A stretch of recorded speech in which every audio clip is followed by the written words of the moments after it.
Родих се във време сурово и тъмно, сред вятър, сред степ и димяща земя. Край огън мълчахме, мъжете без сън, а майките шепнеха: Бог да пази сина.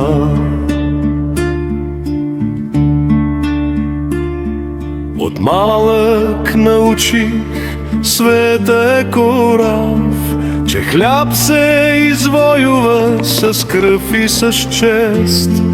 Народ без закон е листво в прахта, а корен без вяра умира без вест.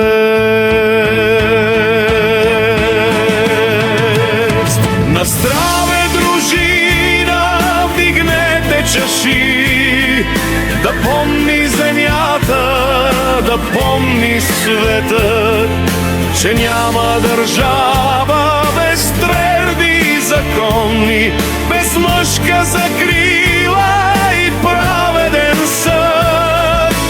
Аз съм хан Крум, син на бурята стара, баща на народа, стена и закон.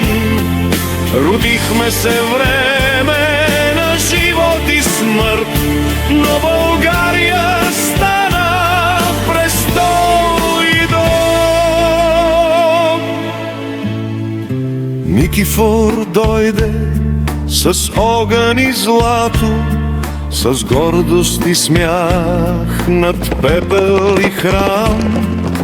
О, пожари плиска, мислеше падна, ала планината го чакаше там. Във върбишки проход мълчеше нощта, като звяр се сви моята вярна войска.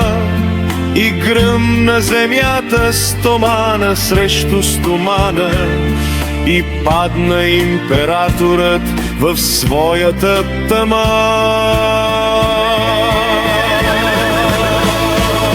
На здраве, дружина, налейте вино, от кратуната вража пием съдба, не за отмъщение, а за да помним, че гордост без правда води към поста. Аз ще подгам Крум, закона ми свети, не мечът, а честта ми е трон. Който краде, ще познае тежеста, който е беден, намира подслон. Забраних пиянство, забраних кражба, за всички един е съдът ми суров. За слабия хляб, за лъжата присъда, за всяко дете бащи покров. Защото дърво без корен не диша и птица не пълзи в кълта. Народ без ред е прах в степта, аз го направих държава, съдба. На здраве, дружина, България диша, във всяко сърце моят огън гори.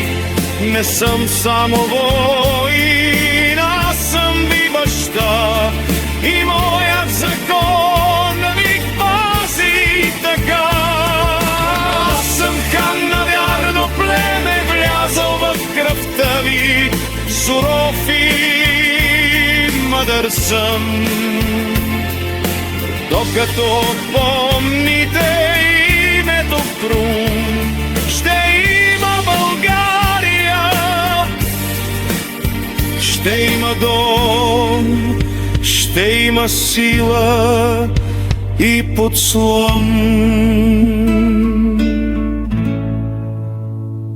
Аз съм хан Крум.